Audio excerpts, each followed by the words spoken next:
sites in Syria this week, resulting in the deaths of up to 35 militants. The strikes were launched on Monday evening in the central Syrian desert. In the Spanish town of Al-Fafar, vehicles and trailers lay scattered like toys in the muddy aftermath of flooding that surged through the streets on Wednesday. Emergency teams arrived on Wednesday to Al-Fafar and neighboring areas around Valencia, navigating flooded streets. The number of infections in an E. coli outbreak tied to McDonald's Quarter Pounders has climbed to 90, according to an update Wednesday from federal health officials. Cases have now been identified in 13 states, as reported by the Centers for Disease Control and Prevention. A woman and 2 children died after crossing over a safety rail at Niagara Falls, New York authorities said. The incident took place Monday around 9 p.m., according to New York State Police.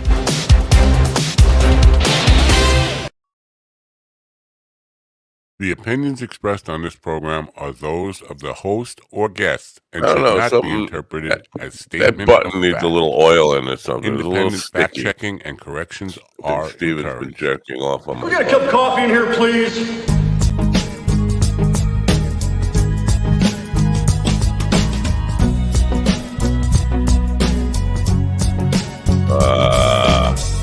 Am I the right color?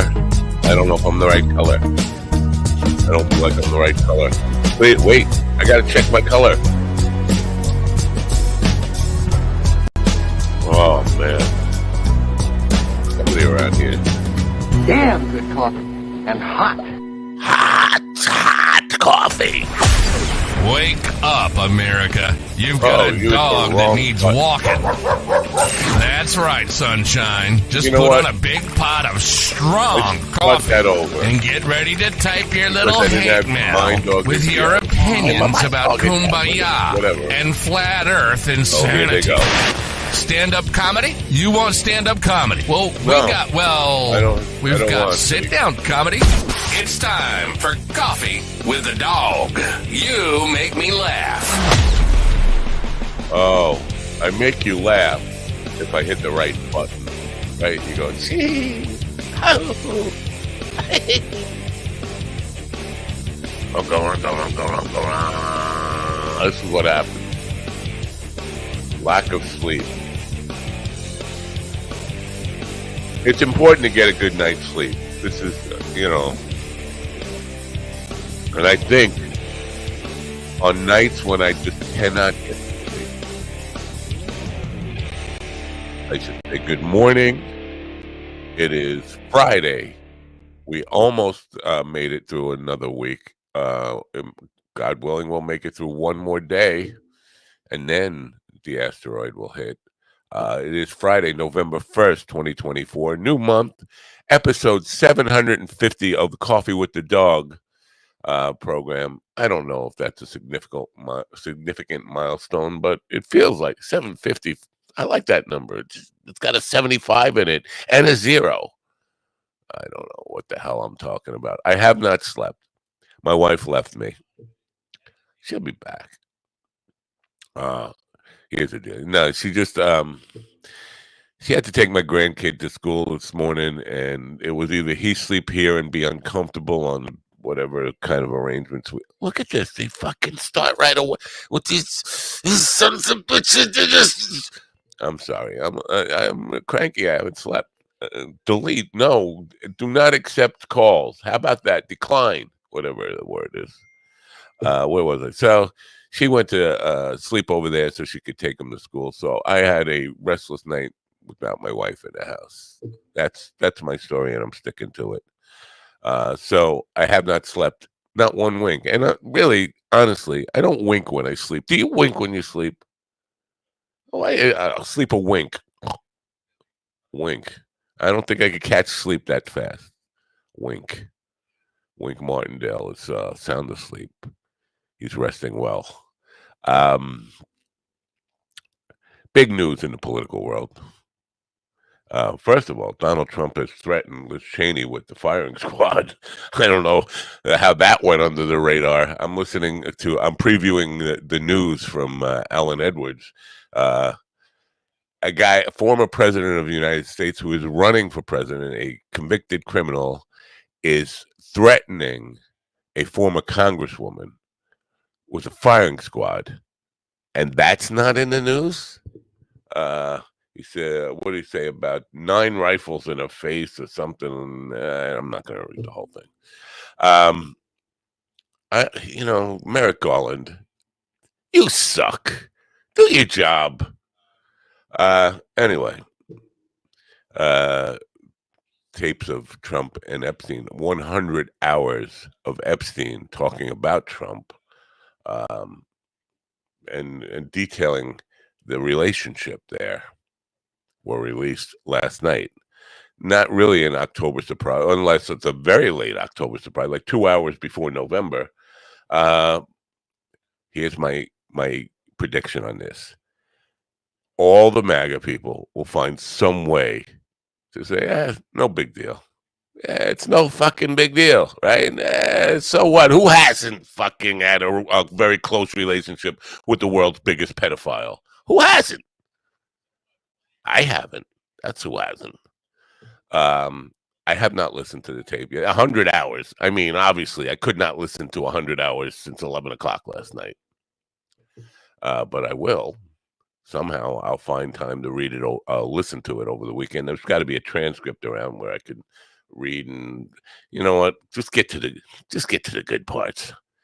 I want to hear about when Justin Bieber. Oh, that's a whole other pedophile friend he hangs out with. Anyway, but will it make a difference? No. Is this an October surprise? Well, it's a November, late November. It's a surprise that the tapes were released. My conjecture and my belief is that this was the story that was rumored to be dropping as a late October surprise. I don't know. I think it's Daily Beast, Daily Bullshit, Daily Bimbo, Daily High Club, Daily something that released it. Daily Bowel Movement. Give us the stay, our Daily Bowel Movement, and bowel move of others who bowel move on top of us. It's kind of my version, updated version of the dog sprayer, if you like it. Anyway, so that's today. We're going to be talking to Steve Young, the former quarterback for the San Francisco 49ers. No, not that Steve Young. Steve Young, who is a comedy writer. New York-based comedy writer, now musician in Nashville. He's gone from New York City to Nashville. I don't know if he got himself a cowboy hat. You really should never try to step foot inside of Nashville if you don't have a cowboy hat. Now, you don't have to wear it. You could just have to have it with you as like Nazi papers or something to get into the Nashville lounges. Anyway, and then in the second hour, Adam Feuerstein.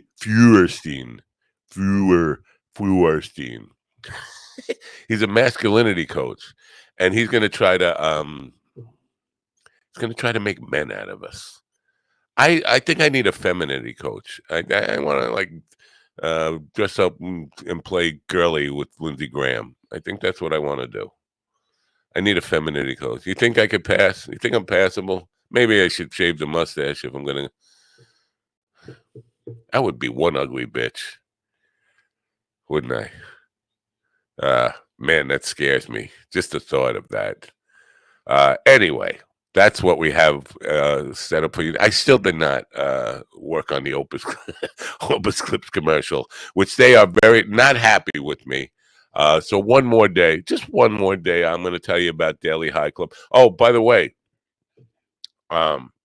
maybe I should show you Mind Bloom, because I did sign up for a ketamine study.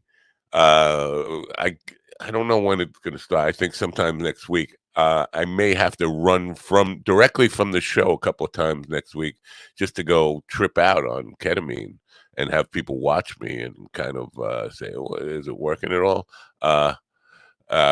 So anyway, what is this? Oh, somebody, it's GD just bothering me. Everybody's bothering me. Don't call me. Don't text me. Don't do anything between 9 a.m. and 11:30 a.m. This is the rule. But so I'm going to be tripping out on ketamine, and they're going to be like watching me and saying, hey, he seems weird. Of course he seems weird. He was weird before he took the drugs. But in the meantime, did I mention I have not slept? I have not slept one frigging second, not one wink. I am still learning how to sleep in a wink. But in the meantime, learn about Daily High Club. And when we come back, we'll talk to the guys in the dog pound, and then we'll meet Steve Young. Maybe he'll throw us a pass. Maybe we'll drop it in the end zone. Maybe we'll do the little end zone dance.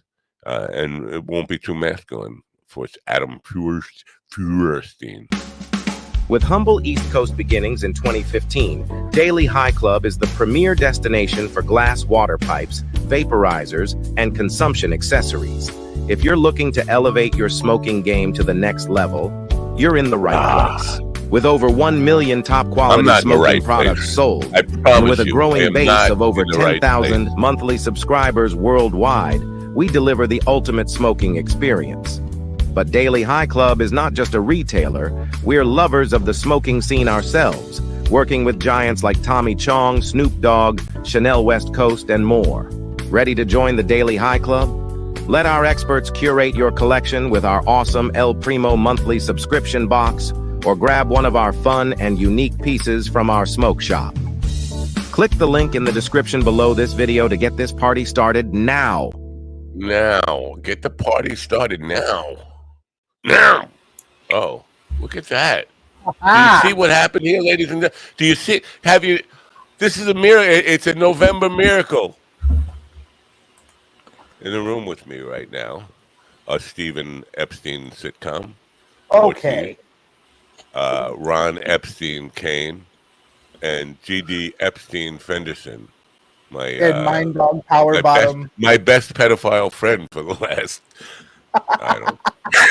I'm sorry. I take that back. He's not my best friend at all. He's still they're called maps now. They're called maps now. Oh. Minor attractive. Good morning, GD. Should I point at my cup? Good morning, America. MindDogTV.com. Happy All Saints Day as we celebrate this holy day by sacrificing our health to rid the world of the evil of leftover Halloween candy.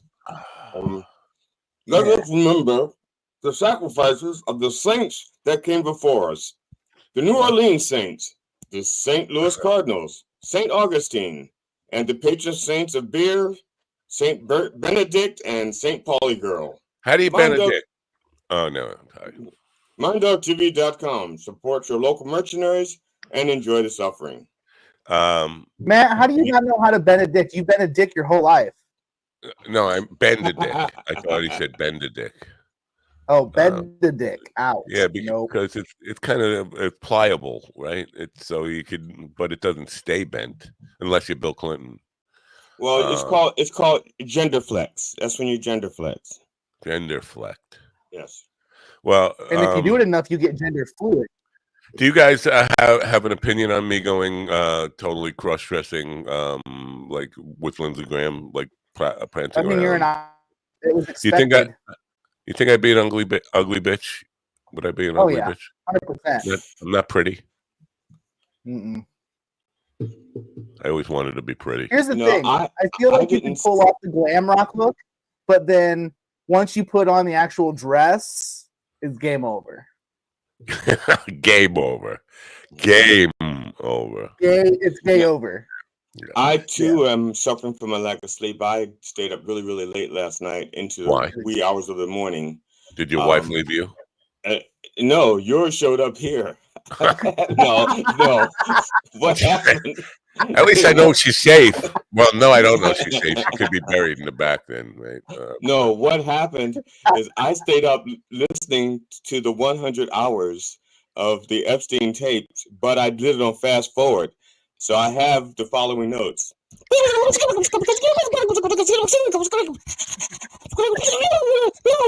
don't stop. That's 100 hours. That should not have been as funny as that was. You should be ashamed of yourself. And I'm upset for me. I'm upset at myself for laughing at it too. So back to you, Matt. Yeah, I'm upset with you too. Now this is an audio tape. The point is that you laugh. That's all that matters. I didn't listen to 1 second of it, but it's all audio tapes. There's no video here, right? I didn't have any video. I had nothing but audio. So what's gonna the first thing they're going to do is deny that it's real, right? They're going to just say it's not even him, it's made up. Oh, $100 says they say it's AI. Yeah. Yeah. And the guy Michael Wolff is they're talking about, like, why did you wait this long to release it? And all I really have no I mean, why wait this long? Really? Maybe he had an NDA with an exposure with a expiration date with Epstein. Yeah, I think he could violate that NDA and not. Yeah, but if Epstein has an estate, you don't want the estate coming after you. True. So if he had an expiration date, let's say Halloween 2024, he goes, okay, I'll release it then. He didn't know was there maybe some sort of verification process this person was going through or something? Well, you do a voice print, but here's the thing: unless you have like absolute verifiable voice prints from when he was around, how do you? What do you have? If you have DNA, but you have no DNA to match it up against, right? Mitochondria, whatever. I don't know. Well, I don't know. We could probably dig up Epstein. Huh? We could probably dig up Epstein if we needed DNA, but his voice were fucked. Yeah. But generally, Trump's denials are like he won't quite often when these things come out. He doesn't usually say, "I didn't do it. It didn't happen." Usually, he says that's fake, and he finds something. He finds like an excuse adjacent to it, and then it gets him around to denying later on. And then he admits it, so he goes adjacent, then he denies it, then he admits it, says it was okay. So now he say last night he said that Iran has been rigging the election against him. Ron Kane has been rigging the election. That's what Trump said. He said we found a lot of votes in a certain county, York County, and they're rigging the election all over again. It's all in New York, is what they're saying. So they're probably in the ballot box that Ron and I snuck in the back of the dog pound, and I mean not the kennel. We left them there. I think he's losing PA. I definitely think he's losing PA. So I check think he's this out. losing PA and his shit. So I don't know how accurate this is or how true this is, but I've been seeing all over the place this video going around of a faulty voting system, like a voting terminal, right? I've been seeing that, and then apparently the Trumpers are sharing a video of Pennsylvania pre-sharing that Kamala won PA. I've been seeing that video a lot too. That one makes me giggle. I commented on a bunch of them, and they're all saying that. We're taking your internet access away. You're not allowed to have internet access anymore.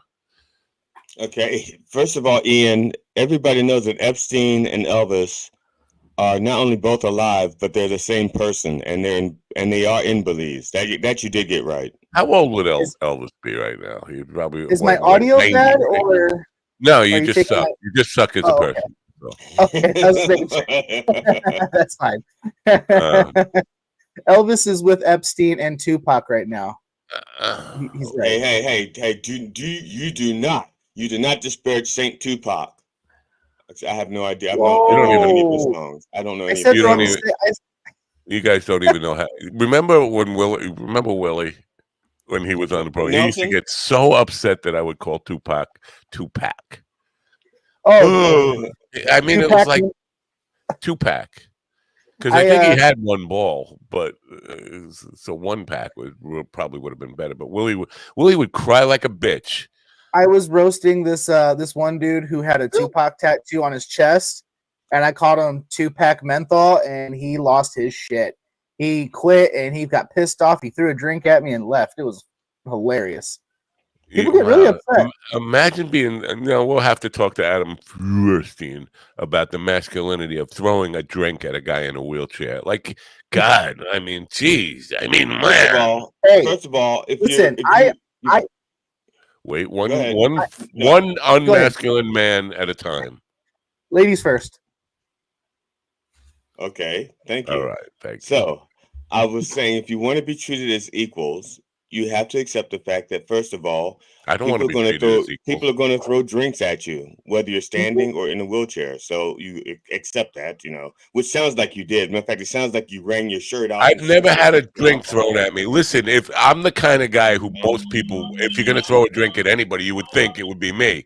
Nobody has ever thrown a drink at me, ever in 65 years. Well, first of all, that's because drinks cost money and you're not worth the money. That's so I can't believe they didn't throw an empty glass at you. That's what I can't believe. See, the thing is, I think he was just trying to throw the glass at me, is what he was trying to do, but he missed. Once I did put my beer down on a curb, and some girl came along and it was gone. Well, they can't. They can't throw a glass at Matt because their depth perception's all off from the eye that he just took. That's right. That is true. And Matt, we actually have video footage of that lady walking by and taking your beer. Oh, wait a minute. Oh, man. I don't know, man. So we have actual video evidence. Now, here's the thing. We have crystal clear video of that, but we still cannot get one of Bigfoot. Unbelievable, guys. Unbelievable. I'm telling you, that girl is GD's with the magic trick and all that stuff. She's pretty smooth on the whole. Either she's practiced it enough where she just does it effortlessly and convincingly, or GD's wrong. And I think GD is never wrong. The universe sides with GD is always wrong. That's what the universe is telling. Look at her right hand. Watch her right hand, Matt. You were ambidextrous pedestrian, right? No, you were a prodiginologist. What is it that you? You watch her right hand. You don't. I thought you were saying watch. You watch her right hand. It goes boom, boom, and that's. No, we went through the whole thing, but it's very smooth. I know a lot of magicians, professional magicians, who could not get that smooth. That's because they don't have an ass like that as a distraction. If they had an ass like that as a distraction, they could move a ship across the stage. All right, shut up. Like, what? We have to introduce Steve Young. Now, you guys, you mentioned the Saints. Did Steve Young ever get intercepted by the Saints? Because today is All Saints Day. Oh, no. There you go. Steve Young is a former quarterback for the San Francisco 49ers. Unfortunately, he's not here today, but we have a different Steve Young, who is a New York-based comedy writer, performer, songwriter, musician, and filmmaker whose career has been as diverse as it is impressive. Excuse me, ladies and gentlemen. I think some kind of demons have infiltrated my lungs. Yes. Anyway, should I just a man who needs no description, but he's got an album out now and got a couple of hits on it, a couple of singles. Broken Heart Insurance, which I listened to this morning. Bathtubs Over Broadway is a critically acclaimed film. I don't know about. You know about Bathtubs Over Broadway? I know about Bathtub Gin over Broadway, but that was back in the 20s. 1929, 1930. What's going on here, Ron stealing my spot. Anyway, let's introduce now the aforementioned former quarterback of the San Francisco. Oh, no, it's not. It's Steve Young, the comedic writer. Good morning, Steve. Hello. Happy All Saints Day. And I want to point out Elvis Presley would be 89. 89. That's close. I said 90, right? So not too bad for just a wild guess. Now, did you have that information available in your head, or you Googled it? I remembered. I thought he was born in 1935, and while I was in the cyber green room here, I did look it up on the cyber green room. Yeah. Now, I've had you've written for David Letterman, Matt Groening, Lorne Michaels, right? All of them. All right. Now, how were you a staff writer on Letterman? Yes, for 25 years. Wow. I had Eddie Brill on the program. Who now, and Jeff Altman. I'm sure you must have met Jeff Altman. Classic old friend of Dave Letterman's. Right. Very cool stuff. Now, were you doing stand-up? I mean, how do you break into a job like that? Because that's a dream job. Comedians like, wow, I could be funny and I could live in one place and I could get a steady paycheck. That's a dream job. How How does that evolve in life? It was a dream job, and there aren't that many of them anymore, unfortunately. I didn't realize when I was like a teenager that you could be a wise ass and then grow up and then have that be a job. It wasn't until I was in college and I was hearing about, people end up going writing for Dave Letterman or Saturday Night Live, and that's when the light bulb went on over my head. Oh, partly because I had no other good ideas, but that's kind of what I set out as my goal. And it took several years to get a foot in the door with some writing samples. It's amazing that it worked out as well as it did, but it was the right place for me for a long time. Did you do stand-up before that?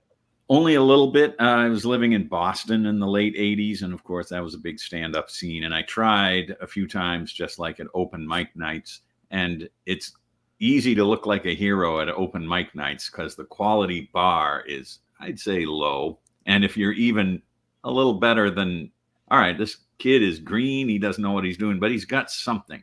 I thought, all right, I got something. But then I have learned that if you want to be a stand-up, you have to be so obsessively devoted to it for years to climb that rickety, horrible, painful ladder. And once I got in the writer's room at Letterman, I thought, no, this is where I should be. I did some improv comedy also. I can understand how, this is, and besides, if you're going to be a stand-up, you would probably have starved to death long ago. You would not still be with us. I do like nutrition and owning enough clothing to. Yeah. Where do you, because for a guy like Letterman, it must be difficult to write, or where do you learn how to write in his voice?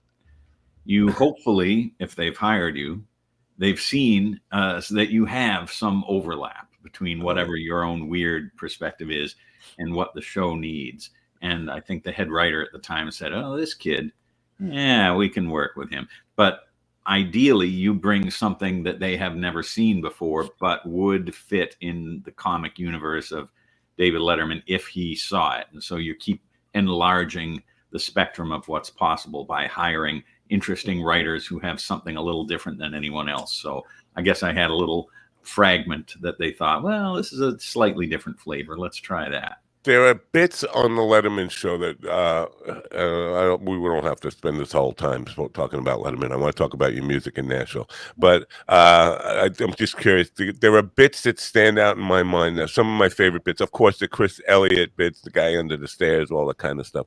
But this, the guy Lyle, the intern, was one of my favorite bits. Do you have any signature things that were repeating bits like that he did that people would know that you were responsible for? Occasionally. There was a thing we did a few times. We did it at NBC. We did it at CBS. It was this bit called The Strong Guy, the Fat Guy, and the Genius, where Dave would go around the neighborhood and he would ask people, do you have anything for the strong guy to break? Do you have anything for the fat guy to eat? You have a question for the genius. And we did that a few times, and we wrote a song for it, and it was kind of a unique thing, but that was 30 years ago now, and some super fans do remember it. But I wish I could say I invented the top 10 list, or throwing things off the roof. That all happened before I got there. Yeah. I have a question for you. When it's in the writer's room, there is one thing is, I guess it's very, very stressful in the regards that you have to come up with stuff almost every day, and it's fresh, and it's got to be good, and it's got to be funny.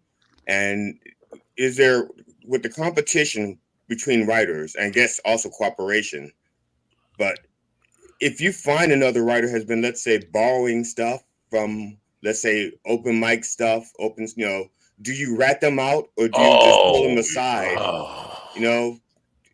Do you pull them aside and say, hey, we don't do that, guys? Or do you rat them out and say, okay, he's gone? I almost want to have you whacked for asking that question.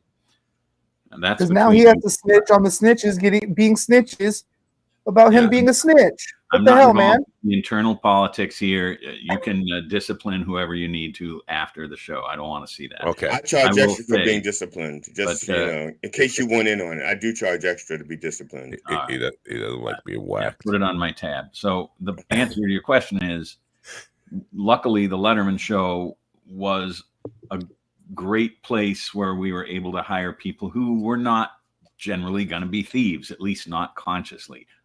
And if you were the one with a great idea one day, good for you. We all win. If next day it's somebody else, as long as somebody has the good idea that gets us over the finish line, that's fine. There were times when someone would say very honestly, I have an idea, but I'm not sure whether it's my idea or whether I'm just half remembering something I heard once. And that kind of honesty in a room like that was very useful because everyone felt they could trust each other.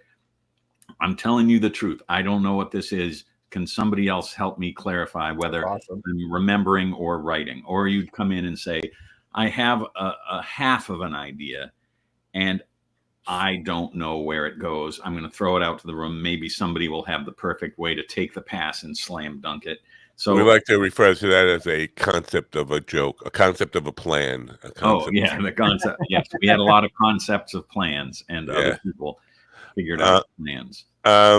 Now, with Lauren, did you write for Saturday Night Live, or did you write specifically for Lauren? That was a different show. A few years ago, he had a primetime variety show called Maya and Marty with Martin Short, and I got to get a television, man. No, I am so out of it at this point. It's pretty much over. I had TV, and I don't know about it. If that makes you feel better. All right, that does make me feel a little better. No, Michael's and I are best friends, and I didn't know he had that show. If you want to come over to my place, I have a television. You can check it out, see if it's something you want to invest in. Is my wife there? Not private. Now, were you always a musician? Like when you were before the comedy stuff, were you a musician going back to your teenage days, and always had that in mind as a possible career, or did that just come later in life?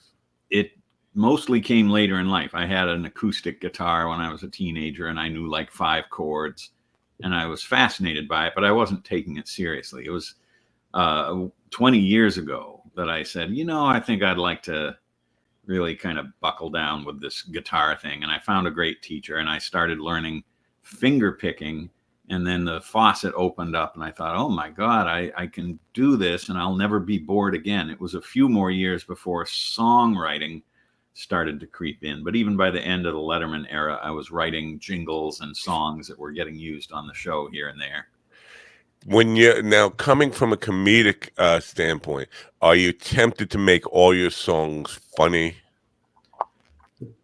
Most of them will be somewhere on the comedy spectrum, but I will say, and this is a big revelation in the last few years, I know you had your slogan, enjoy the suffering, which I appreciate, because sometimes you hear a great song, but then if you stop and think, wow, this person was in some sort of emotional agony. That's what inspired their song, and it poured out of them. I've had a few like that, where it's like something very difficult in my life. And I thought, you know what? I don't know if I would enjoy writing a song about it, but I feel like I just gotta. And so there are some that kind of fall in that category. I would say most of the time, most of them are going to be funny. The reason I ask this, and thank you for sharing that, because I understand your pain there. I feel your suffering. When I was a young man, I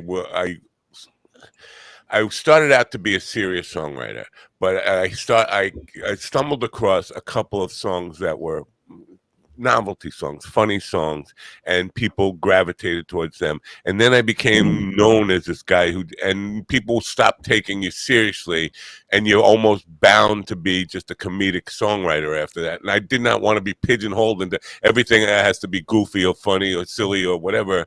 And I wanted to write serious, and it took me a long time to just, because some of the goofy songs were successful in bringing in money, and when that happens, you get tied into that kind of stuff. And so, has that happened to you? Do you feel like I would love to write more serious stuff, but the universe won't let me? I would love to have problems like that, where I have an angry vocal fan base that demands a certain thing. I don't know if we're quite there yet. Right now, I'm just trying out, like I've just this past few months my first ever album came out, and I have a music video and got other stuff in the hopper. Whether people will insist, don't try to be serious, Mr. Young. We have pegged you as the funny guy, and at your peril will you experiment. I don't know, because some of my funny songs, like there's one on my album called Fitted Sheet, and it's all about how aggravating it is to try to fold a fitted sheet, try to put it on the bed this is the wrong corner. Oh, it's got this wrinkle and this bubble. And so it's this lighthearted thing, but then it takes this sharp left turn. I don't know if that looks like a left turn on the in my house right now. This is a left turn. For people on the radio, Steve just threw a pass to the end zone on the left side of the end zone. That's right. Thank you for that synergistic reference. So I have this left turn into, you got to make your peace with problems like the fitted sheet not coming out perfectly, because it's emblematic of the whole universe is just a dumpster fire, and we can't get hung up on little problems like that. And so it kind of takes this philosophical turn. Suddenly we're contemplating the universe growing cold and our mortality, which is kind of not where you expect to get to from a song about pulling out bed linens from the dryer. Man, they are just they are the worst things ever invented. I know. It makes me just want to not sleep on a bed. I'll just sleep on the rug on the floor. Yeah. Now, why Nashville? Because do you still live in New York City, or is that where we're looking at here? Yeah. Yes, you're out on Long Island, is that right? Yes. So, but it's not like there aren't great studios and great musicians in New York City, right? And I know there is some country flavor. I've listened to some of the songs, but you don't need to go to Nashville to do that, do you? Or you just wanted to feel the authenticity in Nashville? Not really known for authenticity, but all right. Here's the you story. Tell me why. Yeah, why did you go there? It all was a beautiful, random, winding path. You mentioned at the beginning when you were talking about me coming on this movie, Bathtubs Over Broadway, which is a documentary. It's a feature-length documentary made by a filmmaker named Dava Huizenant, who I met when she was an editor at the Letterman Show. It's about my record collecting, which is... and it's always a challenge to explain this in a compact way. When I was working at the Letterman Show, one of the things I did was gather weird record albums for a comedy bit called Dave's Record Collection. I remember that one. Yeah. Okay. So I would go out and look for the stuff that we could get a laugh from that was unintentionally hilarious, like William Shatner singing, should not have been singing. So we did well with things like that. Instructional records, learn how to touch type, just a guy saying Q, Q, Q, crazy things you can get a nugget out of. And I started finding souvenir records, private pressing records that were never in stores, from company conventions and sales meetings where they had commissioned a Broadway style musical, except it was only for people within the company, and it was all about what it's like to be a Ford tractor dealer or be a Coca-Cola bottler, and all the problems with selling the new Royal typewriter, but all the great days ahead. So I couldn't believe I'd found this genre, which sounds bonkers and can't be real, but it was real. Bathtubs Over Broadway is a documentary about how I find that world, collect the records, but then go meet people who wrote these things and acted in them, and they were bewildered that anyone wanted to talk to them. But it's a very sweet, powerful movie. It's deeply hilarious, but then it's more than that, which gets us to Nashville. So we're on the film festival circuit several years ago, premiered at the Tribeca Film Festival, went around the country and the world. I went to like 40 different cities. We went to the Nashville Film Festival. I was down there. I'd never been there before. I knew it was Music City, but I thought, I don't know what I'm doing. I'm a guy in my living room singing into an iPhone, my quirky little songs. This is not what anyone in Nashville wants. This is a juggernaut of corporate music that is done by an ecosystem of people who take years to break in. I'm not going to do that. I get to Nashville. I start meeting people. And suddenly a friend is introducing me to his friends over at Compass Records. And they've got this studio where Willie Nelson and Waylon Jennings used to record. And, oh, you play guitar? And they hand me a vintage Martin acoustic, and I start finger picking. They say, oh, you're pretty good. And I'm writing songs now too. Oh, you are? that was kind of what broke it open in Nashville. And friends of mine said, these songs are actually kind of legitimate. We got to get you a recording. That's what I've always wanted, somebody to tell me my songs were kind of legitimate. Right. Well, I'm ready to go out on a limb right now and tell you, yes, your songs are kind of legitimate. Thank you. That is the inspiration that every child wants from their parents when they're a kid, you know. Yeah, don't oversell it. Don't give Right. them a participation trophy. Just say you're not terrible. Right. Wow. You say, You might son, you are kind of legitimate. Your mother and I are married. Yeah, do the DNA test. We'll talk later. But Robert Klein told me I don't suck. Okay. So I feel. Hey, there you go. That's a win. You got something for your tombstone now. Yeah. Realize Matt Napo doesn't suck. Yeah, exactly. Or at least didn't as of the certain date. We don't know. Didn't as of the I was reading There was the Ace parking lot. Wayland, an interview with Wayland from like 1990, and he was talking about Buddy Holly, but he was also bashing Nashville a bit. But you talk about being in the studio, that he and Willie, now they weren't happy in their time in Nashville, but when they hand you a guitar, see, I would think they're handing you a vintage Martin guitar that's been around Nashville for its life. There's some ghosts and there's some spirits of legend. There has to be some kind of, it's been in a Nashville studio for a long time, and this is a piece of real Martin wood. There's got to be some stories in that guitar. I mean, that would be the highlight of my life. That says a lot about my shitty life. But that's kind of reminiscent when I went to go visit my grandmother, and she showed us the vintage crack pipe that our grandfather had long before crack was popular. And she goes, "Baby, this crack pipe belonged to your grandfather, and I'm giving it to you, and I want you to use it wisely." So why does your grandmother sound like Adam Sandler? Right.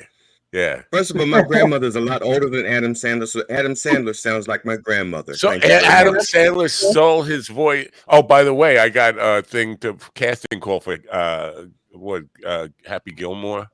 Whatever. Do it. First of all, you and the word happy just don't belong. So I know. Sure? Why me? I guess they're looking for a 65-year-old Himmler-looking type of guy. Yeah, that's what Hollywood wants. Yes. I wrote in this bit part where Himmler comes in and wants to play golf or something. Oh, wait. Smell hit. Yeah. Or something with IT. So now with the recording session, because you're an odd, if you don't mind me saying, you're an odd duck in Nashville in that when they come, the way Nashville has evolved, there are no singer-songwriters. There's a star and 97 songwriters who work on. I contributed a word and a note to this song. So was it an enjoyable process for you doing that with people who are used to the current state of the art in Nashville, which is exactly that? It's manufactured. It's not authentic old-time country or any kind of real I don't know, live performance based recording. It's all let's put this together, one note, one word at a time type of thing.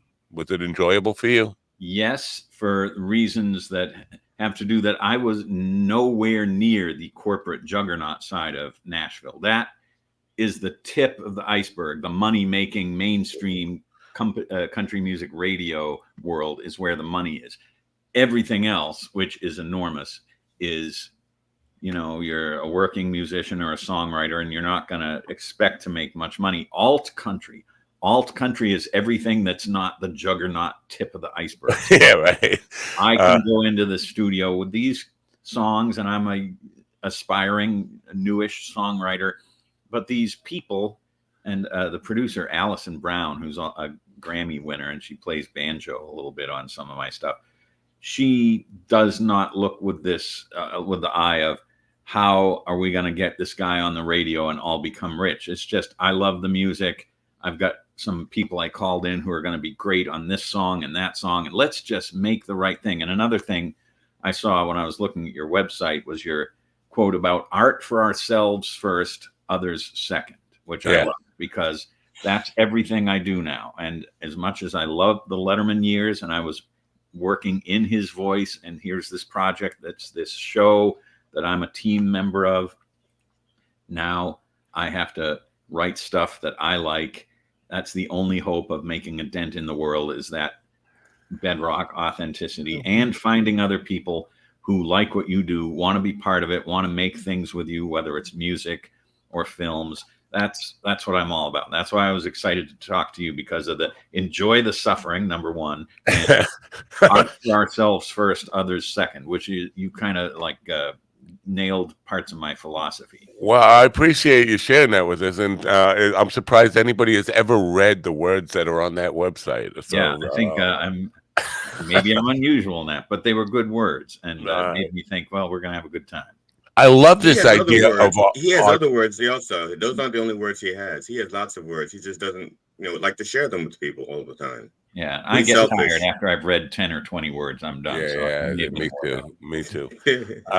This idea of art for ourselves first is this kind of it's a catch-20. I don't know if a catch-22 is the right thing, but I've been talking a lot about this with people who do YouTube videos, and they say, I'm not in it for the clicks or the views or any of that stuff. And I think that's not being necessarily truthful to yourself. You wouldn't publish it.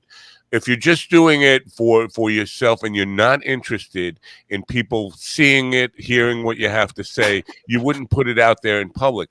And I do think, like, I do art. I write songs for myself, but I have to be honest. I would not record them if I did not want somebody to listen to them and somebody to actually experience or take something away from what I've written and feel what I was feeling at the time that I wrote it. So there's kind of like that. You want it to be out. You like, nobody writes a book hoping nobody reads it, right? So you want people. You want people to hear it. I think you got into a wonderful conundrum at the heart of any creative thing, which is you have to have a certain amount of ego to say, excuse me, world, this is worth your time. Listen to what I wrote, my music, read my book or whatever. That takes a certain kind of confidence of, I think I've got something here. Then you temper that with the expectations of, yeah, my circle of friends may say, oh, that's pretty good. It may not get far beyond that, but I've been reading this book called Art and Fear, which is all about this terrible tension at the center of what we're doing. And it's reminding any creative person that you do it first because you have this basic human impulse. It goes back thousands of years, people painting on caves. They weren't worried about reviews or whether the next tribe across the river would like their painting or not. They just, this is what I do because I'm alive. Right. And that's what I'm doing now with music and films and art and all these things. But yes, if your friends tell their friends and another circle grows, you're not sad about it. You think, I would love the vindication, but I'm not going to worry about it, because that will kill me if I worry about it in an obsessive way about when am I going to get famous. It's not going to be healthy. Yeah, fame. I think fame in itself is a really shallow goal, and I think you can say that because you're so famous. That's easy for you to say. Yeah, you're right. I'm sorry. That's very how very transparent of me to be. But because there's enough people who had just tremendous fame, who basically ended up killing themselves because of the fame, that it kind of suggests that maybe that's maybe I don't really want to be famous. And this is kind of the argument I've been having with myself since I was 23 years old, when I realized the record deal was not working out, the band broke up, all that kind of stuff. And I started thinking, well, maybe this is all for the best, because you don't really want fame. What you want to be is an artist. And I think there is people who want fame.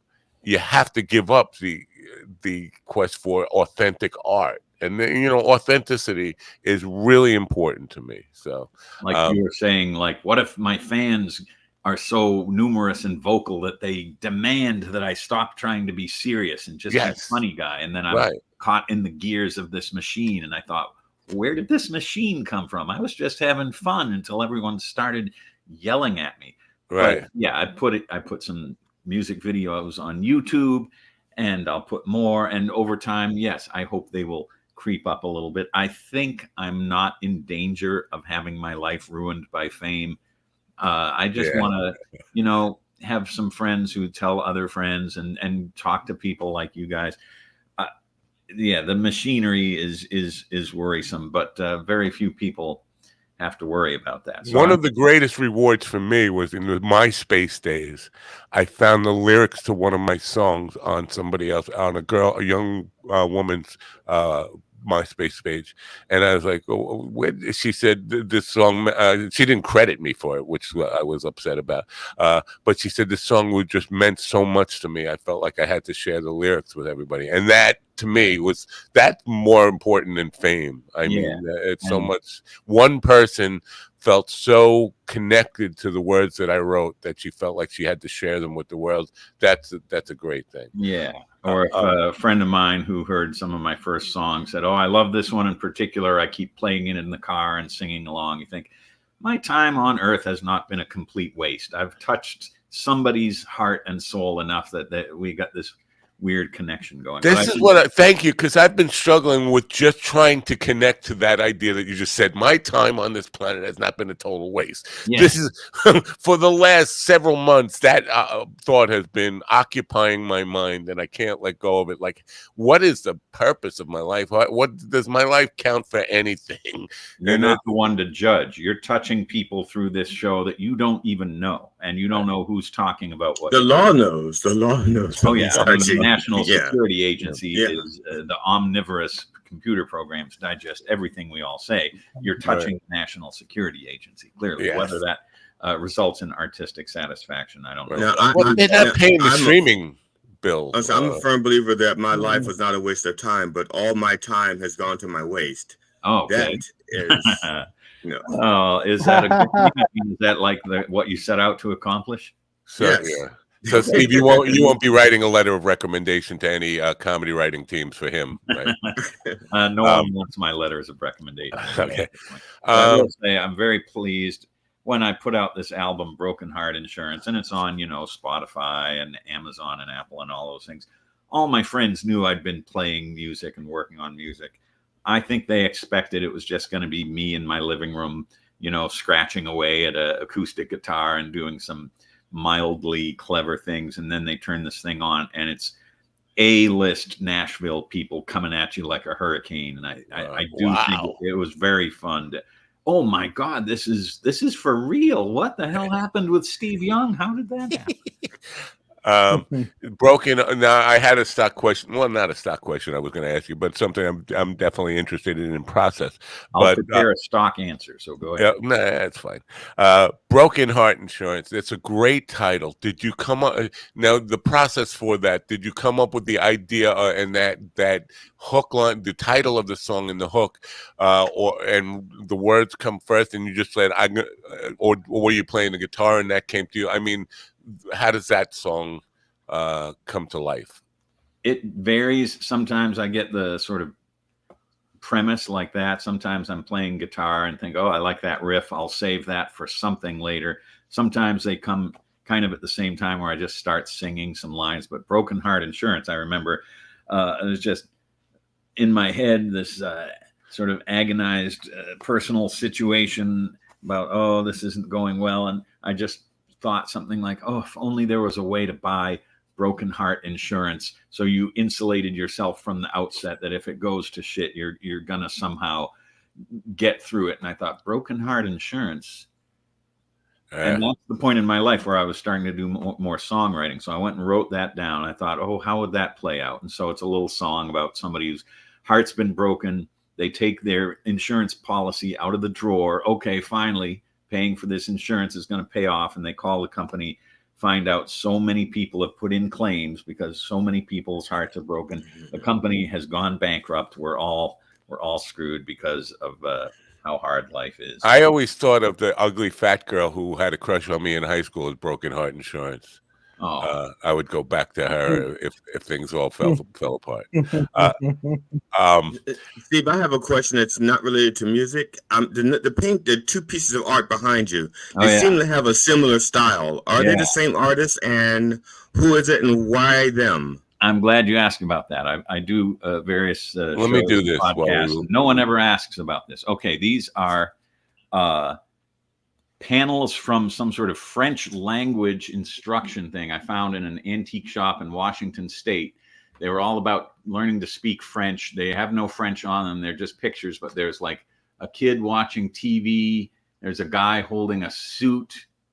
And over here, I don't know if we can see this one as well. There are two women in a basement with records, and a man is coming down the stairs. Yeah. And he's frightening because he has no face. To me, it's like the suburban mid-century modern Grim Reaper is coming for these women. He seems to be the same guy with the suit jacket. It's just like he put the suit jacket up in the closet. You don't want that guy in your I'll go house. downstairs now. I found like a stack of these in this antique shop in Port Townsend, Washington, again on the film festival circuit, and I thought those are kind of mysterious and creepy and freaky. I'm going to pick out a few. I've got a couple other ones, but thank you. Very cool. Thank you about that. Yeah, very cool stuff. I mean, I like that kind of eclectic collection, kind of just to be able to be, because I'm not good with that. I basically want to start a collection of something or a thematic collection of something, and it just never works out for me. I only have 4 of them, so it's not much of a collection, but it was all right.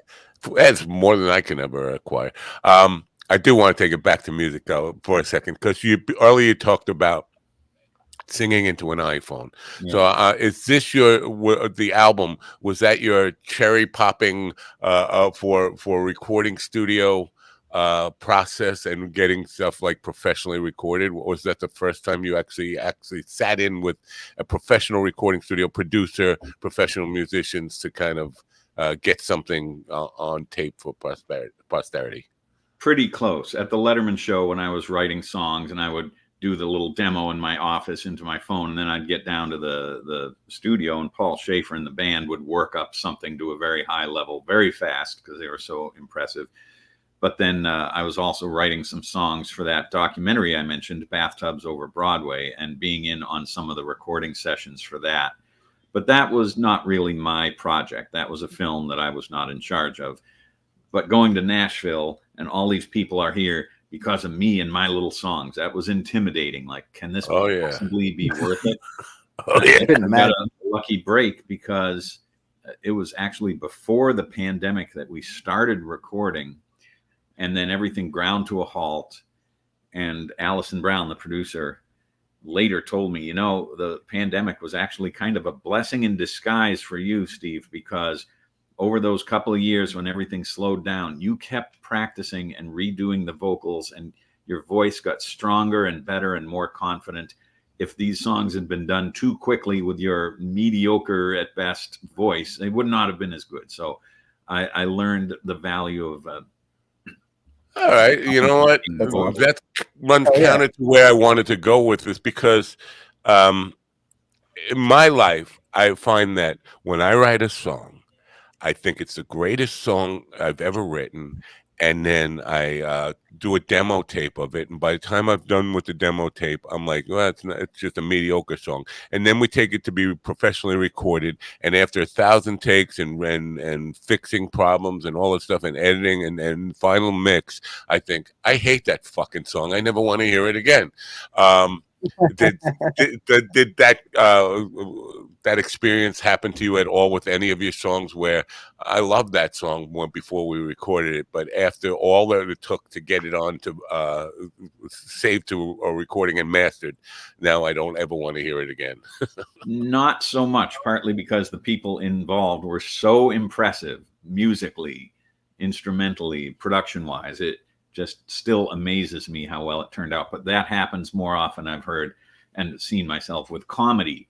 You'd have a hilarious bit on the Letterman show, and you'd put it together like if it's a fake commercial or whatever, and you'd show it to Mr. Letterman because you've done it in a white heat of productivity in a few hours, and he looks at it and asks for some changes, and he has some notes. Okay, so now you go back to it and you work on it more, and you work on it more, and he says, oh, not quite, could you do this? By then it's the humor has drained out of it, and now you're just on this marathon trying to get to the finish line, and there's the danger that he'll see version 7 and say, I don't know, because it's no longer funny to him either. So the freshness of comedy is a very fragile thing. But for songwriting, for me, a lot of times it's just, this has got to be a volume business. I'm not going to agonize over any particular thing. It's just the next one in the hopper. Get it from the inbox to the outbox. The universe will judge whether it's anything. I just have to move on to the next one. Good for you, a healthy attitude. For me, I'm just thinking, when I'm hearing you about this process of showing your work to a guy like Letterman, who, listen, I was a big fan of Letterman even before the morning show, that before the evening, before late night, he had a morning show. I was a huge fan of that when I was the only guy watching. But so to present something to him, and if he doesn't like it, to me, that would be, you know what? How high is this building? Can I jump off? Was that a hard? When something got rejected, was that heartbreaking as an artist, as somebody who cared about what you do, and this guy who was just like so esteemed, not loving it? That was a line you had to learn to walk, and I think most writers who stayed at the show got used to that pretty early. You made it a volume business where you didn't agonize over any particular joke or bit. When we would talk to the young interns at the show who were trying to get a toehold in the business, I always said you have to walk a line, caring enough every day to really bring your A game, but not caring so much that you're devastated when he looks at a bit and says, yeah, I don't think so. I mean, it could be mysterious just what mood he was in, or he might have identified a real flaw in your comedy, but you learn to not get too agonized about that. On the other hand, if after he's been doing this for 30 years, you show him something that he loves and he says, show me that again. I love that. Let me see that again. And he can't wait to put it on the show. Then you feel like you've really done something. Oh, yeah. No, I would bronze myself. Not imagine that. The feeling of that win has to be extraordinary. Yeah, once in a while you'd have that day when everything went right and he was the right version of himself to appreciate something. You knew it wasn't every day. Can I get your permission to go back and take that line that you said about caring and put that on the website? Because that definitely that's inspirational. Oh yeah, more words. That's what we need. Yeah, we need more words. Okay, yeah, absolutely. Happy to. Yeah, I appreciate that. Now, SteveYoungWorld.com, is that because SteveYoungFootball.com was already taken? What a surprise. When I decided to set up my website, I could not get SteveYoung.com, and I don't know who has it. I will say, by the way, that other Steve Young, as great as he is, I hope that people are now going to him saying, did I hear this right? You put out an album? Right. And you're in a movie? And I heard that you're making funny short films now. What the hell is that? And the other Steve Young has to go, I don't know what that is. I don't know who I must be. Yeah. So I hope. Or he just takes credit for it because he doesn't feel like arguing with the people. Goes, yeah, I got a movie. I'm a comic. Yeah, I got all that. Yeah. That's well, right. It must have been pretty good to get chicks, though. Like, hey, I'm Steve Young. Hey, well, you don't look like a quarterback. Yeah, but it's a little different. The helmet distorts. Yeah. But I have been asked for autographs by confused people. Once when I was checking into a hotel. Oh, can I? Yes, you can. But I got to tell you something. And I tell that I'm a different. And you'd see the guy behind the counter saying. But by then it was too late. He had to pretend he still wanted my autograph, so I gave it to him. So you signed it, Joe Montana. Yeah, that'd be pretty good. I do tell people, because people say, "Oh, Steve Young, I loved how you played for the 49ers," and I say, it actually was me in 2 of the games. Long story. I shouldn't have been there. It was a big mix-up. I didn't do well, but look it up on YouTube. Yes, I played in 2 of the games. All right, very cool. Well, we appreciate you being here. SteveYoungWorld.com. You can listen samples of the music on there, like snippets of every song that's on the album. There's a lot more. I can also mention there's a website called steveyoungmusic.hearnow.com, which is your launching pad to all the Spotify and Amazon platforms, and gets you to some of the music videos. Steve Young World shows some of my old Letterman bits, information about the short films. I'm now writing and acting in films. And do you need a Himmler guy? I think I'm good. Or a wheelchair guy? Yeah. What about a wheelchair guy? I'm sorry, which guy? Wheelchair? Wheelchair guy. He's a wheelchair guy. He has a role for you in it, yeah. All right, can wheelchair guy be Himmler? Because that's kind of really what we're looking for. The last. I could. You know what? Look, actually, believe it or not, I don't have the mustache anymore, but I'm halfway there. No. Where are we going to get you a mustache? How can human beings get a mustache? I'm baffled. Okay. I'm not that lumpy. Not that. No, you're not this voluptuous. There's a difference, but I do. I'm just trying to get some more stuff on my IMDb page because my IMDb page is is totally embarrassing. There is more stuff out there, but everything. But if you have an IMDb page, you're ahead of 99.9% of the population. Yeah, you never know. It's like podcasts now. Everybody is getting one. Anyway, should I be your competition? Don't you already have one? Bathtub now, Bathtub that's a documentary film. Right? Is that on streaming anywhere? Yeah, it's on Amazon and some of the Apple stuff. We'll check that out tonight. Netflix. Yeah, it's very charming and sweet and a huge part of my life. I used to be in this very narrow range. Okay, I go to work at Letterman and I work all day, and then I go home and I have my family and my little kids, and now all those things I've gone beyond, and I have to reinvent myself. And so, music, films, all the rest of it, that's where it's at. All right, yeah. Maybe come out and do a gig with me when I mean, I do a lot of country music. I don't know if you do any covers or any of that stuff, but I'll learn all your material if you want to come out and do a gig on Long Island, or I do some in Brooklyn and Queens. All right. Well, that is just enough of a left turn that it sounds like a blast. So all right, well, I'll keep in touch. I'm serious. I would love to have you come on a gig, and we'll do some of your songs, some of my songs, and just have some fun with some silly music and some original music. I'd love to have you do that with me. That sounds like heaven. Just the unexpected adventures for me. Okay, it's all that now. So it's with the music. Give me the URL one more time because I want to put that in the description as well. Oh, yeah. steveyoungmusic.hearnow.com. .hearnow.com. Is it H-E-R-E or H-E-A-R? Thank you. H-E-A-R. Yeah, that's what I would figure. Yeah. All right.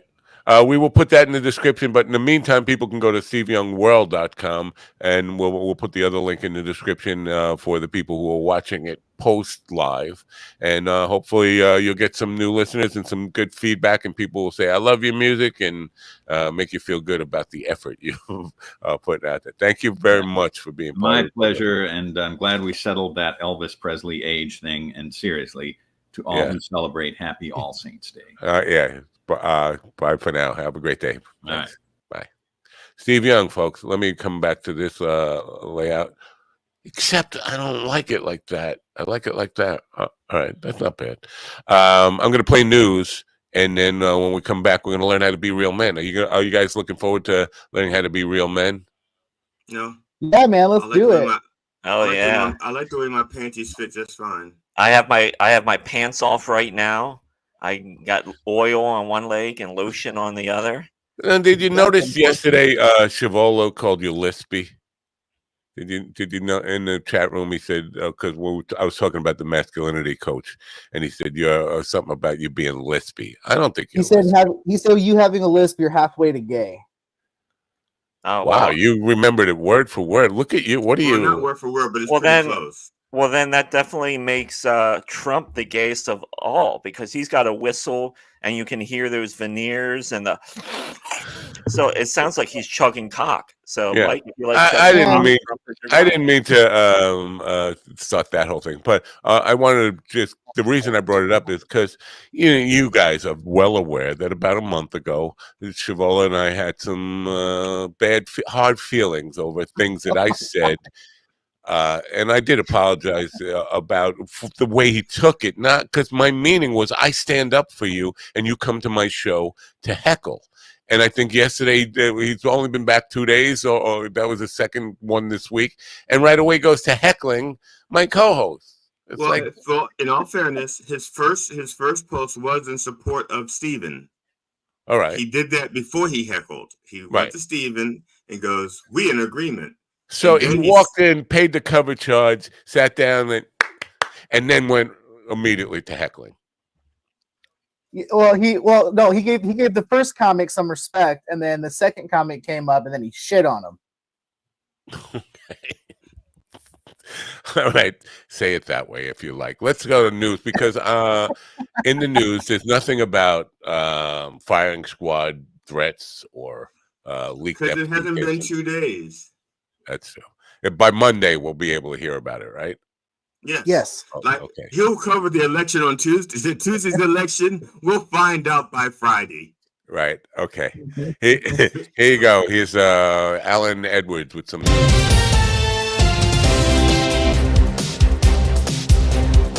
The number of infections in an E. coli outbreak tied to McDonald's Quarter Pounders has climbed to 90, according to an update Wednesday from federal health officials. Cases have now been identified in 13 states, as reported by the Centers for Disease Control and Prevention. Colorado accounts for most cases, with 29, followed by Montana with 17. Other affected states include Iowa, Kansas, Michigan, Missouri, Nebraska, New Mexico, Oregon, Utah, Washington, Wisconsin, and Wyoming, according to the CDC. Jessica Oakley reporting. In the Spanish town of Alfafar, vehicles and trailers lay scattered like toys in the muddy aftermath of flooding that surged through the streets on Wednesday. Emergency teams arrived on Wednesday to Alfafar and neighboring areas around Valencia, navigating flooded streets, inspecting homes, and searching for missing individuals after severe flooding, emergency officials said. Over 1,000 troops were dispatched to the province to support the emergency response. Joseph Eckerson reporting. U.S. Central Command reported that U.S. forces conducted airstrikes on multiple Islamic State group sites in Syria this week, resulting in the deaths of up to 35 militants. The strikes were launched on Monday evening in the central Syrian desert, targeting several locations and high-ranking IS figures. This offensive followed a series of collaborative operations with Iraqi forces targeting IS members within Iraq. According to U.S. Central Command, there were no civilian casualties reported in these strikes. Benjamin Wright reporting. This is the latest news headlines. NFL players are advocating for a halt to reporters conducting locker room interviews. If only people knew how some male reporters behave, former wide receiver Torrey Smith wrote on X earlier this month. Straight meat watchers. Some players are calling for interviews to be moved outside locker rooms to protect privacy and preserve dignity in spaces where players shower and change. Liam White reporting. A machete-wielding 18-year-old was arrested outside a Florida voting site on Tuesday after allegedly attempting to intimidate voters. Caleb James Williams faces charges of aggravated assault on an elderly person and improper exhibition of a weapon, police said. In a press conference following the arrest, Neptune Beach Police Chief Michael J. Key stated Williams brandished a machete in a threatening manner toward two women, aged 71 and 54. Lawrence Keller reporting. A woman and two children died after crossing over a safety rail at Niagara Falls, New York authorities said. The incident took place Monday around 9 p.m., according to New York State Police. The woman, identified as 33-year-old Chianti Means, and two children climbed over the guardrail and went over the falls from Luna Island, police reported. Search and rescue operations were unsuccessful, police said. Kyle Norris reporting. And that's the latest news headlines with Alan Edwards. I really hate the PC version of the news. He says the person was arrested for improperly exhibition of a weapon. You know, back in the 80s and 90s, we just called it flashing. You just showed them your dick. What did they call it? Wait a minute. Slow down for the old man. What did they call it? Improperly exhibition of a weapon. No, what did you call it back in the 80s? Flashing. That's just when you showed them your junk. Oh. Open your coat and show them your junk. Well, it's got to be big enough to consider it a weapon, though. So yeah, no, you can't. So I guess you're not cutting anything with that. Like a machete. You know, there have been several machete crimes. People, you know, I always think of John Belushi and the Samurai Guy, right? See, and I think of the Hispanic actor. I can't remember his name now, with the pockmarks. Dan Trejo. Yeah, Trejo. Yeah, that's when you say machete, that's what I think of. Yeah, the safety rail thing. I mean, you go up at Niagara Falls and you're leaning on the safety rail or climbing on. How do you fall over that? It's like that. That's just a stupid. I don't know how tall the safety rail is, or how tall the person is that fell. Or it's a stupid way to die. Admit it. It's a stupid way to die. If you don't want that, you don't want that in your obituary or your eulogy or any of that kind of stuff. Cause of death. He died like a fucking idiot. I mean, whatever it is. You don't want died like a fucking idiot. I think I want my gravestone to say Matt Nappo didn't suck. See, my gravestone's gonna say probably in hell because there's only a stairway to heaven. I'm not going to have a gravestone. Let's be clear about that. It's a box or an urn, or I have an urn, but I'm just yeah. And mine will be empty because I want the ashes just to be like, go on Norwegian cruise lines. Why did I just say that? You ever say something and you say, "Why the fuck did I just say that?" Yep, all the time. My wife said that. Right after she said "I do." And then she goes, "What the fuck did I say that?" I have been there. I got some video for you guys. I got a lady in a car that's talking about Trump, or I have Trump talking about what happened on the rally on Sunday. Why not both of them? I'm waiting on learning how to be a man. And the guy's not here yet. So he's probably busy blowing dudes. That's a big. Hey, look how white I got. I can't hear what you're saying. Wow. It's hard to hear because I had to separate the audio to even get it so that way the captions would work. But look what it.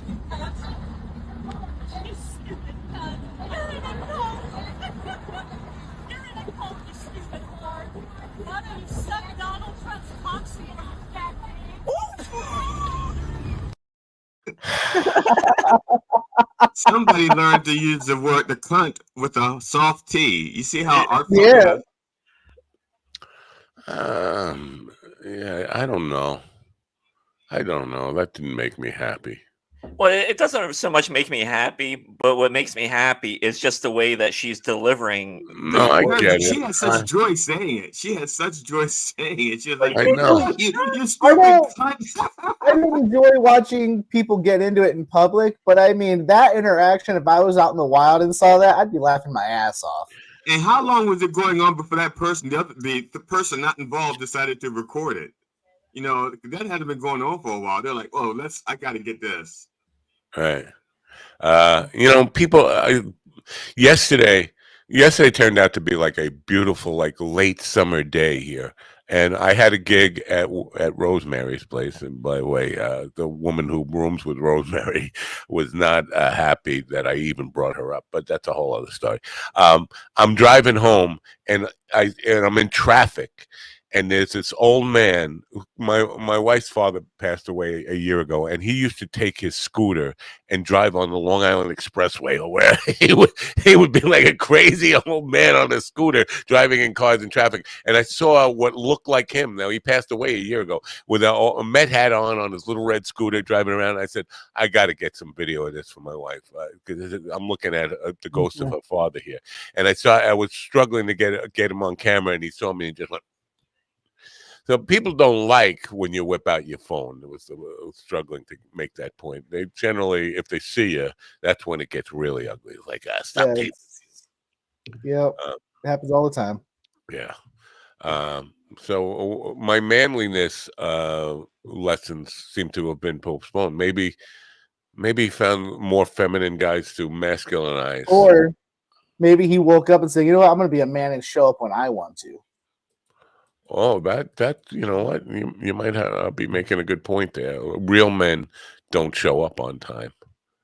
I don't know if that's true. Real men actually show up early. Going to be fair. What is ghost of father? Oh, my wife's name. I thought he was talking about like the masculinity dude. Houston. Like, did your father ghost on you? I don't know what the fuck. I can't believe the Führerstein. I haven't slept. Did I mention I haven't slept?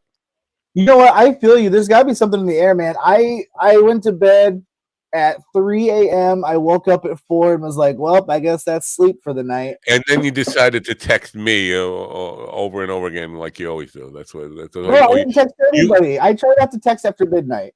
You have this thing where anytime you have a second of downtime, you say, I'm going to text those guys. I'll just find something.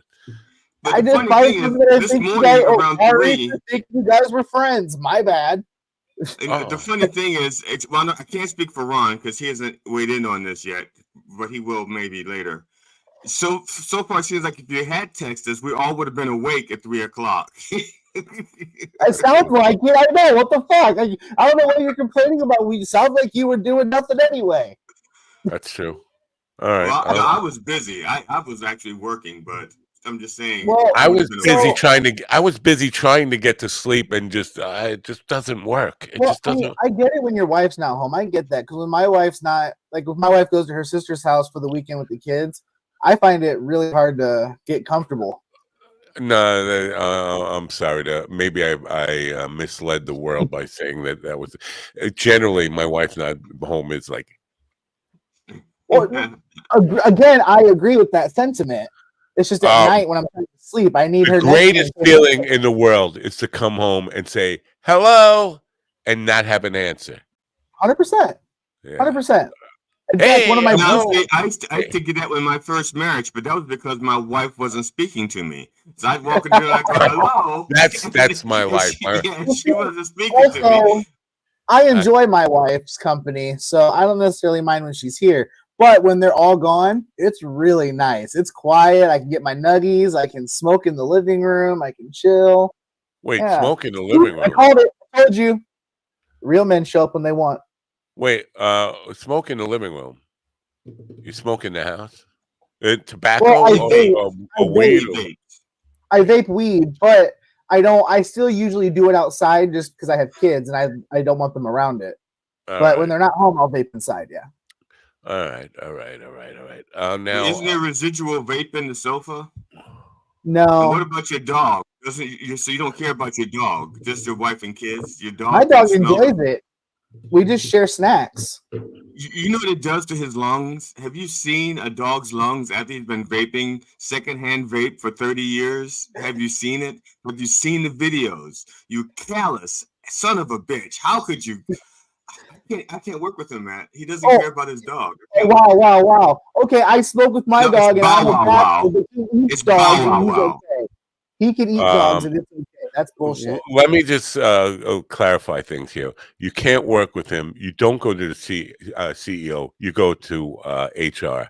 You say, I can't work with him. Ron, I can't work with him. He doesn't care about dogs. He even got the sound wrong. It's wow, wow. No, it's bow, wow, wow. Okay, looks like Ron. I can read Ron's mind. I don't give a fuck. That's what he's saying. I could read his mind.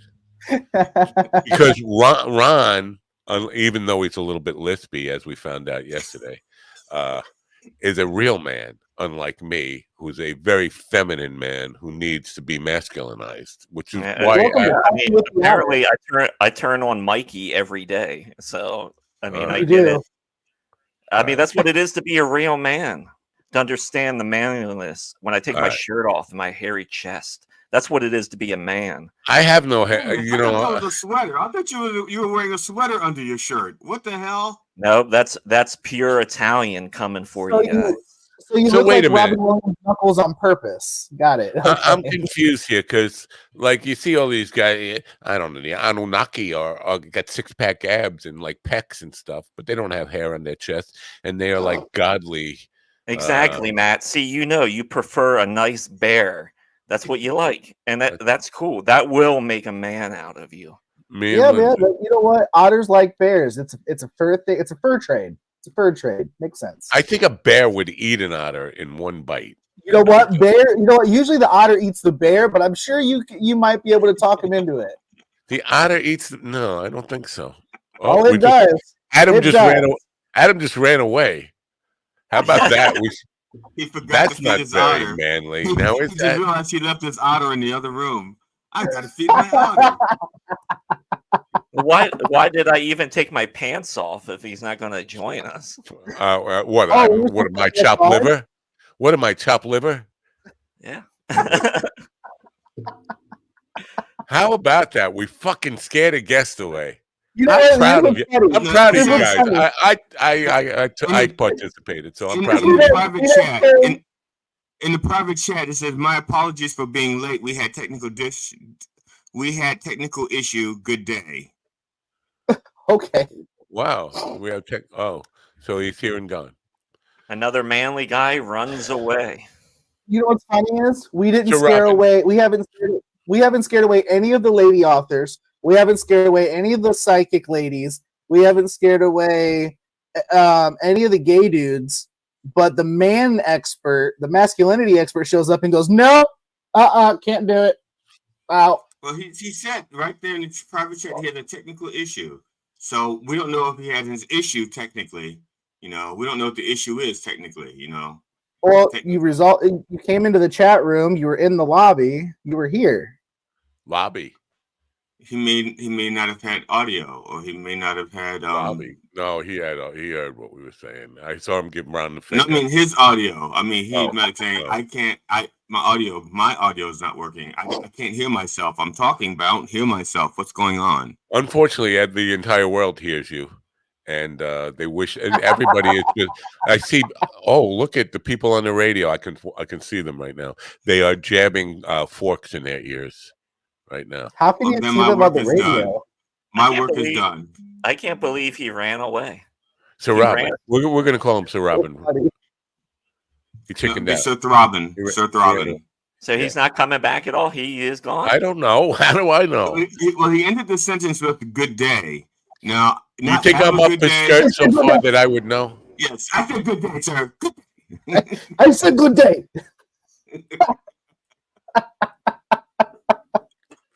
And I just have to correct him that it's not a good day.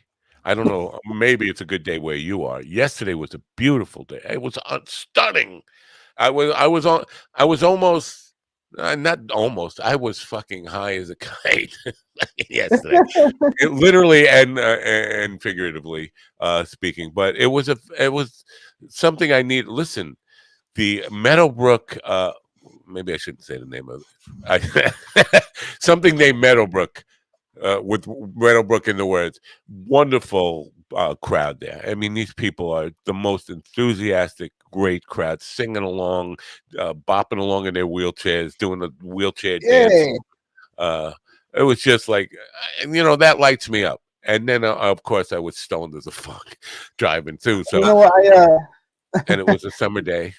Yesterday was a good day. Yesterday was a great day too, man. Like, it was Halloween. I got my kids to go out and collect me a bunch of candy to eat. Oh, look, there's a hairless bear. Yeah, this is a man. I figured since that guy is not here and Mike is probably listening or watching, I wanted to get him all excited because he loves dudes like this. I don't know. It seems like he has a 5-pack, not a 6-pack. Did somebody drink one of your beers?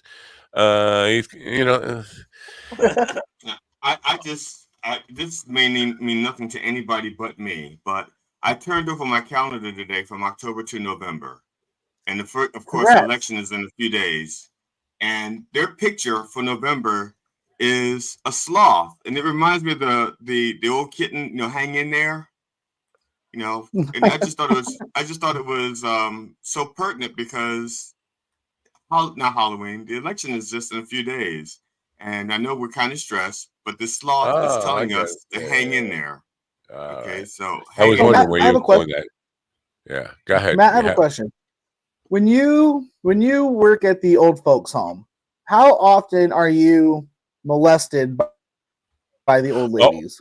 Oh, yesterday, I played Roger Miller song, and Dean Martin covered it. It's "King of the Road." And this little Rosemary's roommate came up to me and she said, "Are you king of the road?" Yeah. She said, "Well, I'm the queen of the road." And I didn't get it at first until the hands went down my pants, and then I understood where she was going with that. So she wanted to play with the Little Prince. Yeah, the Little Prince. That's a great one-eyed. I like to call it a one-eyed Jack. Well, the reason I ask is we went to the old folks' home for trick or treating, and the nurse had overheard me talking to one of the older guys, and I was just joking around with him, made him laugh. And she goes, "Hey, have you and your family thought about volunteering?" I was like, "Well, I'm a comedian. I wouldn't mind coming out and passing out some laughs or whatever." She goes, "Great. Here's a phone number. We'll meet next week." And as we were going through and I was meeting people, just saying hi as we were trick or treating, this old lady saw my hoodie, which says BDE.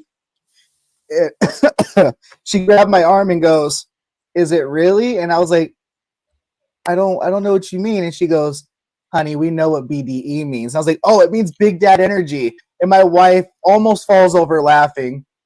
And then the lady next to her reaches over, grabs my arm and goes, "Oh, I'm sure, honey." And I'm just like, "Okay, we got to go." And I started rolling away. And did she not know about the thunder thimble? No. You know what? You need Ike Turner behind you. Rolling. I need what? Ike Turner behind you. Rolling.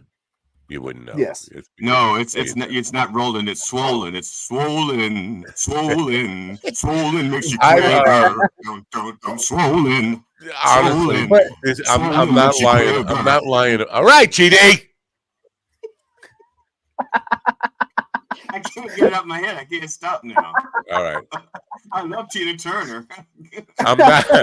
I'm not lying about this because it sounds like I'm lying about it because it just sounds so fucking bizarre.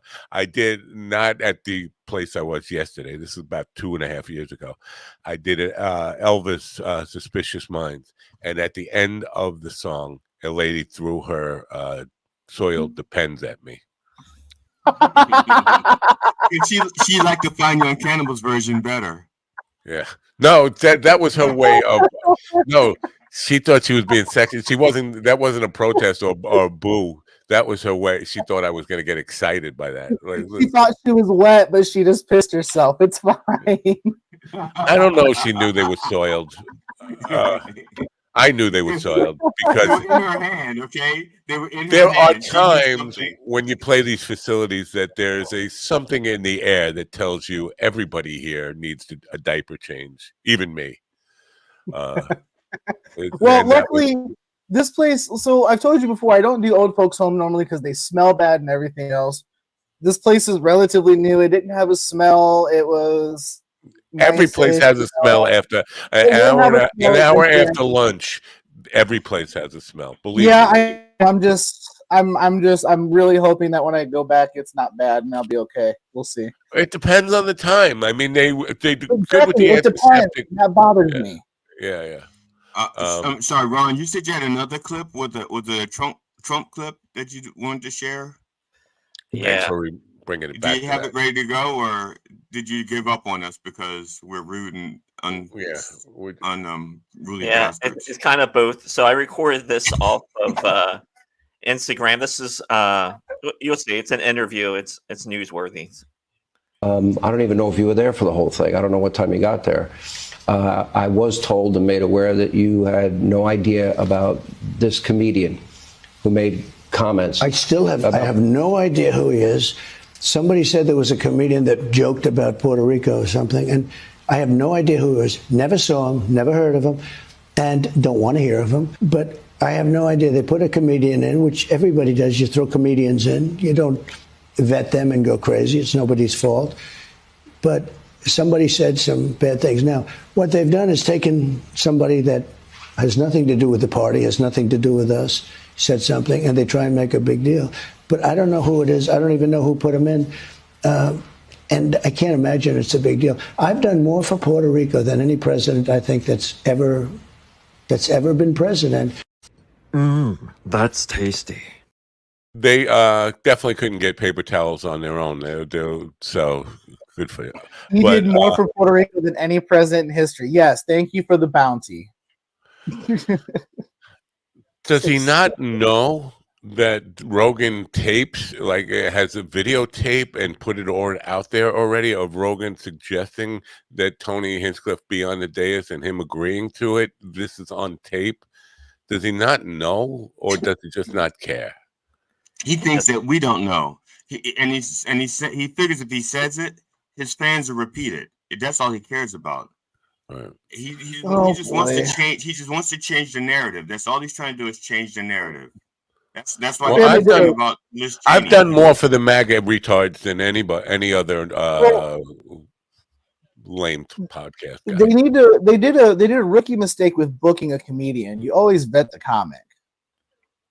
Yeah, I mean, always not vet the learned comic. anything from all of those was it the press correspondence dinners? You know, extra comedians, the Oscars, the Grammys, the Emmys. You know, every time they have a host who's a comedian, they have to vet them. You know? Right. Well, they did vet him. We know that they vetted him because they took contact. Yeah. He knows. They vet him, and they also they put his words in the teleprompter. Somebody just threw him up there. The usher who is seating people goes, "Oh, wait a minute, we don't have an opener. Let me go get a comedian." Well, I mean, okay, just happened to be here. On that front, we can give a little bit of a benefit of the doubt. He could have brought in a flash drive with everything on a document, and they just copy and pasted it. That could have been a thing.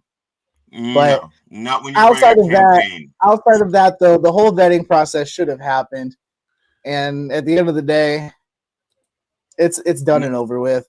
Like, he's a liar. The reason why I call bullshit. If you listen to the rest of the speakers, it was all in line. It was a theme. Okay? Exactly. Sid Rosenberg actually said the quiet part out loud, that it was a Nazi rally.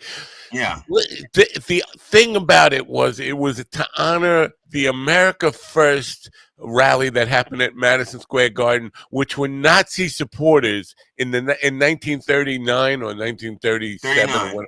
39. So they were honoring a Nazi rally, basically doing. Where do they fucking? I don't know. Are you guys gonna watch JD Vance on Rogan? He was on there yesterday. I saw one of the clips on it where he didn't seem to know what he was saying. I mean, really, because Rogan was talking about the pushback against abortion, and I don't know if he was just not communicating well, but he was like, "Yeah, I get it." Yeah, he gets it. Like, he gets the pushback. Like, oh, wait a minute, maybe I shouldn't be saying that. It sounded like I just agreed with the people who are on the other side.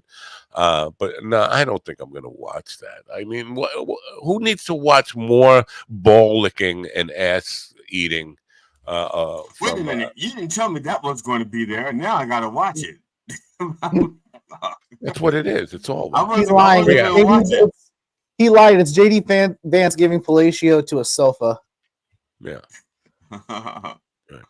Yeah, I don't think. I mean, just the core base watch Vance on Rogan, because no one gives a shit.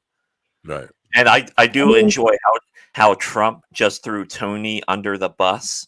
He's like, I don't know who this comedian is, and Tony was out there supporting him too. That's right. Tony do a complete 180. He's gonna be a Kamala Harris supporter. He's gonna shit on her. No, he doesn't have that kind of pride. He doesn't have that kind of pride. Wait a second. Just consider this: that Tony Hinchcliffe, if Trump loses, Tony Hinchcliffe is going to wear a scarlet letter with these MAGA people for the rest of his life, and he doesn't even get any appreciation for the sacrifice. He sacrificed himself in this. That they owe him a life back. He's not going to get it. Matt, it's going to be scarlet 2 letters, PR, right there. Oh, all right, that's fine. That's a good point. Public relations. So I don't have any sympathy for Hinchcliffe. Actually, I'm a little bit jealous. I would love to be able to piss the world off enough that people just keep talking about me for a week. It would be. I see him. He's probably going to spin this in his benefit. He's probably going to listen. If the world survives, and this is a possibility, a real possibility. Tony Hinchcliffe will be in history books. If so, yeah, think about that. I mean, how many comedians end up in history books? I mean, but I don't see how they could just ignore him if Trump ends up losing this election because the Puerto Rican vote or the Hispanic vote. I saw a couple videos yesterday on TikTok going around saying that that the Republicans are investigating Tony Hinchcliffe about being a Democratic infiltrator. They're just listening to this program and responding to you, which I would never do. Don't pay attention to him. But I've seen I saw 2 or 3. I took a screenshot of one of them because I was just like, "This is hilarious." I knew this was going to happen. No, I don't think he's going to be investigated, but I'm saying like people saying like, "Oh, he did this on purpose because he was trying to fuck over Donald Trump." Ian, who is probably just too fucking stoned out of his mind right now. And I say that with love, of course, because he has discovered the white weed. So, listen, the white weed is not Bigfoot. Ian has got a very clear picture of the white weed, so it's not Bigfoot. It does exist. We have actual evidence that the white weed exists. Okay, so you both are doing heroin. That's cool. He says Hinchcliffe is going to go down in history as the worst comic ever. And I actually think Hinchcliffe is a very good writer of comedy. I was thinking about this yesterday. He definitely understands the art form of writing comedy. I just think he made a poor decision, and he had a bad set in front of an audience who doesn't. I discussed this a couple of weeks ago. The MAGA people I know say they don't laugh. They don't laugh. They don't laugh. They don't enjoy comedy. They think Greg Gutfeld is the epitome of comedy right now. He's the only one that makes them laugh. And I would definitely agree that Tony is a great roast comic, and he's a good writer. But at the same time, as a comic, you know the room and you know the audience, right. And he just did not do it well. And I love that some of the people on his side are like, well, that's not the place for. It's like, yeah, no shit, idiots. Yeah, you're speaking for a campaign at that point when you're at a rally. The president of the United States, not a town hall for mayor or some little stupid shit. You're on a national stage for a presidential candidate. I think it would be worse if it was for a small town hall. You probably would have got asked for. I mean, yeah, but I mean, try that in small town, Hinchcliffe. If Trump loses, will this finally be the start and destruction of the bro comedy era that we're in? No.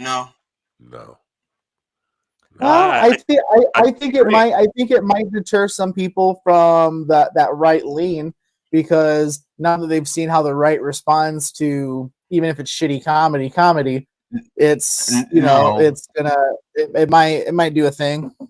This is what will happen. Okay, Mark, you can be this if you want. I don't care. This is what's going to happen. They are going to use them in a more efficient manner. Okay, they're just not going to bring them out onto the stage to be public like this. They're going to use them in a more efficient manner. So when they have like their little ideas that they want out there, they're going to use the little bro comics to put the idea out there. But the bro comics will not be allowed into the inner sanctum and be on stage like that anymore. That's what that's what's going to happen. They're going to be more efficient about it, because it's not going to be Trump world anymore. It's going to be J.D. Vance and Peter Thiel, and they're going to learn from this, because they still have the agenda, even if they don't win the election, which I hope they don't. They still have their agenda, and they're going to. I would disagree. The thing I would say though is J.D. Vance is no Trump. He's got no excitement. That guy he has zero like charisma. So I really don't think he is the future. Yeah, he's young and things like that, but he has no charisma. He's not the future, but he is the transition. Yeah, he's the transition. He's not the future. Yeah, and it's especially like if you're looking the transition, Go to one of these conservative camps. I said didn't I already say I was looking to transition? I wanted to put on a dress and Well, I'm hang just out. telling you, I wish we could have talked to that guy because we could have went to that conservative camp and started the transition. I don't know. Man. My beard might be able to take a while to get rid of. We like your beard because it reminds us of pubic hair. All right. Well, that's pretty hard pubic hair, I gotta say. That's pretty hard. That's the kind of stuff when you're actually going at it, you're actually foliating and rejuvenating their vagina because you're like wiping off all the old skin every time. Well, I just hope, if anything, maybe this will fucking teach comics. Yeah, don't get in bed with politicians like this. Yeah, that'd be the best outcome of this whole thing, I think, because as we've watched it unfold, we've watched the Austin comedy scene like dig its dick into the ass of politics, and all it's doing is causing a shitstorm.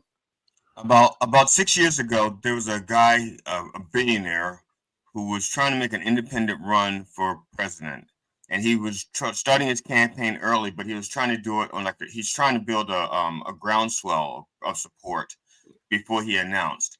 And so he had put an ad out for comedians. He wanted comedians to, go on stage and then actually take his platform and turn it into like comedy. So it's out there so that his name is out there to build this thing.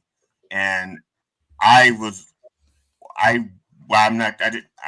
couldn't get him to answer certain questions. I said, I want to know I'm not going to ruin my reputation as young as it is until I know a little bit more about what it is you plan to do. Because you went to his YouTube page, everything was so ambiguous. He'll say freedom, but it'd be like, yeah, but the Nazis thought they were also bringing freedom. So, he was saying like these words, but no real concepts. I was like, I'm out. I'm not. No, I want to know what I'm signing up for. I'm not. Poor guy. He missed out on having GD be his Tony Hinchcliffe. Hey, look, let's put it this way. He never became president. Apparently, he did need me.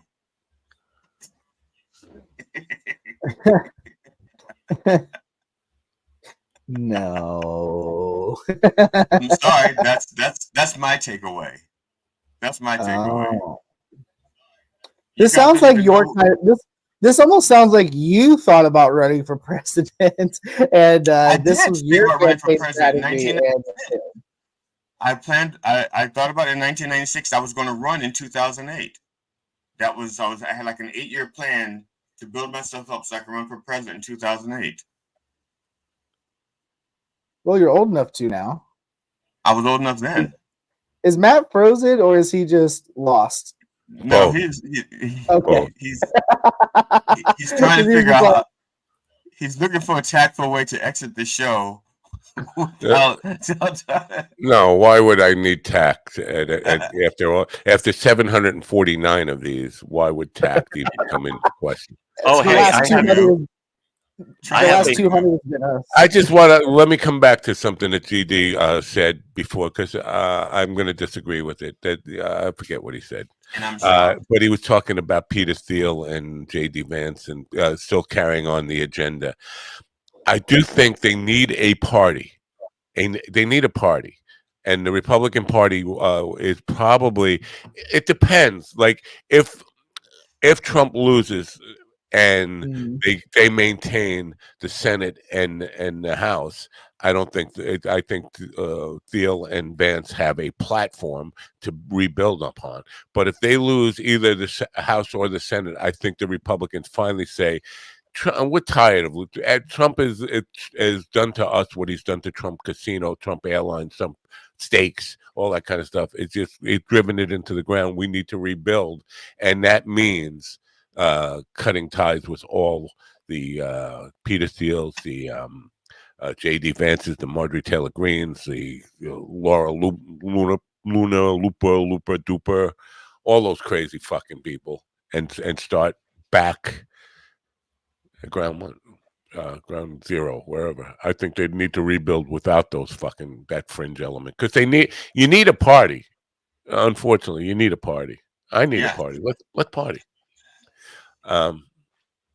So I don't know, but Mishka, who I admire tremendously. Mishka's my hero. If I could go gay for any one man on the planet, it would have been Mishka. But then he got married and ruined my gay fantasy.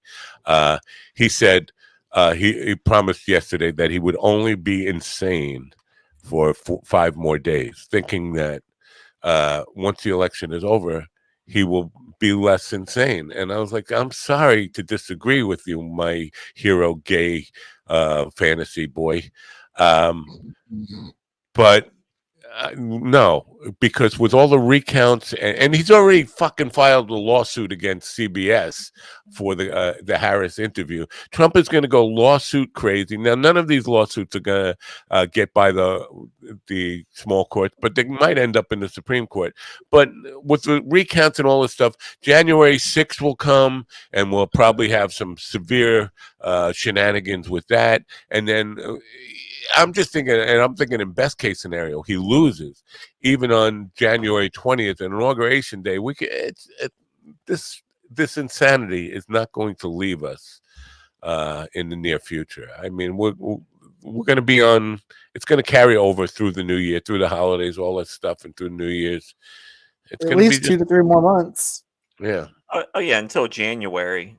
But depending on how he loses, I think that's really on how things turn out. Well, consider this possibility.